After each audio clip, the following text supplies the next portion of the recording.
Tai Sensei, Sim. existe adjetivo na língua japonesa? Enquanto classe de palavra, não existe adjetivo. É mesmo? Existe palavras que exercem a função de adjetivo e que a gente chama de qualificador. O que coincide com o adjetivo? É o sentido. Tanto os adjetivos quanto os qualificadores, eles falam de qualidades ou estados, certo? Só que quando a gente fala adjetivo, é sempre o que modifica o substantivo. Esses qualificadores, eles têm a função adjetiva quando complementam o substantivo. Eu vou dar um exemplo. Se eu digo, por exemplo, akai hana, hana flor, substantivo, eu tenho akai que está complementando, que está modificando hana, Certo. significando uma flor vermelha. Mas esse mesmo akai tem a função de um verbo também. Como assim de verbo? Se você coloca, porque o verbo, uma outra regra da língua japonesa é que o verbo vai sempre no fim da frase, certo? Perfeito. Então, se eu digo, por exemplo, se eu quero dizer que esta flor é vermelha, então eu digo, kono hana wa akai. Veja, é o mesmo akai, né? Só que o primeiro akai que eu dei, ele estava complementando o substantivo akai hana, que flor que é vermelha. Mas agora eu estou afirmando a qualidade. Então, se eu digo kono hana wa akai, eu estou dizendo que esta flor é vermelha. Então, deixa eu ver se entendi. O que a senhora chama de qualificador é um termo guarda-chuva que abrange tanto os verbos quanto os adjetivos. E digo mais, ele pode ter a função adverbial também. É mesmo? Quer ver? Oishiku taberu.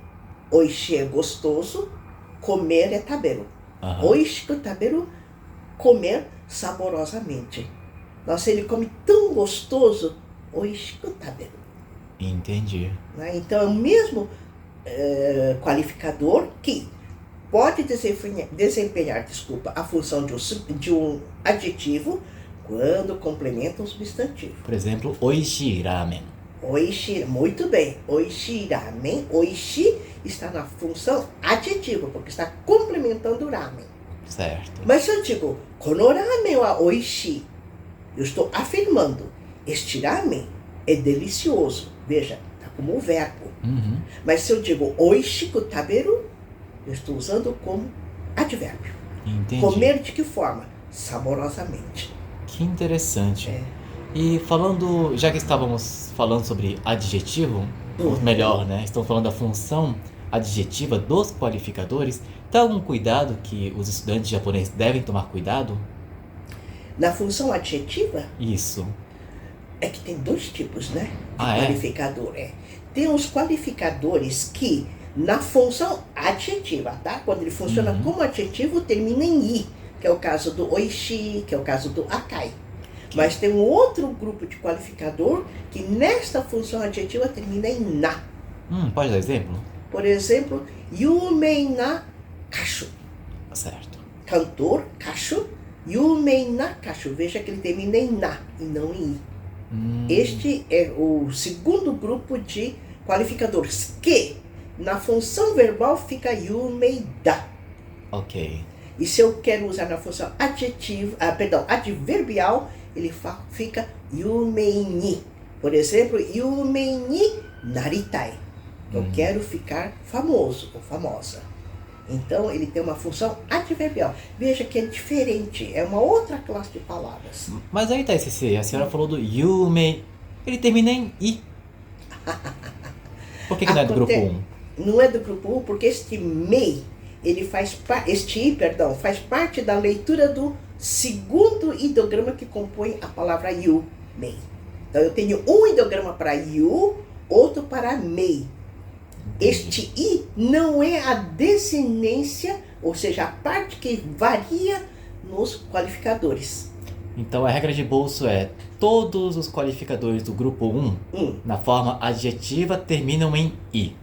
Mas nem todos que terminam em i são do grupo 1. Perfeito.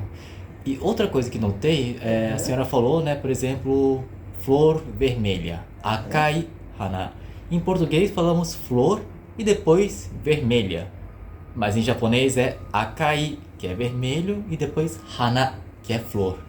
Então, tudo isso tem a ver com a estrutura da frase japonesa. No português, o verbo vem no começo, certo? Logo depois do sujeito. Eu como ramen. Como vem na frente do ramen.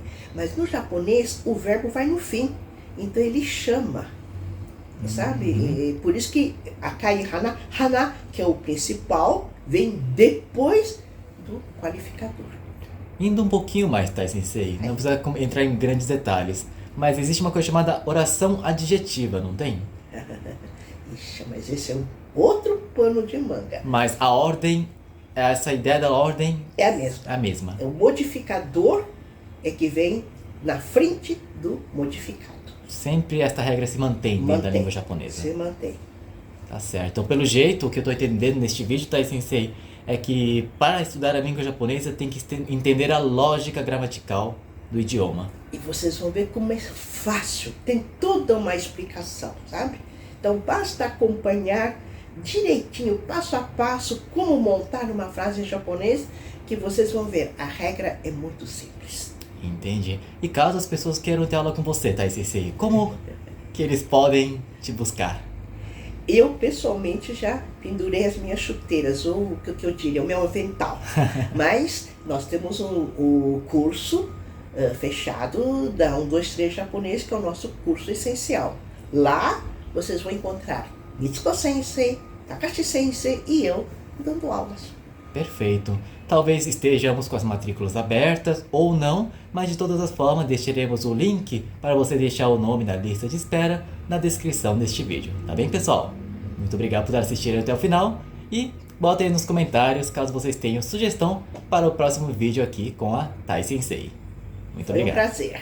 Obrigada. Tchau, tchau.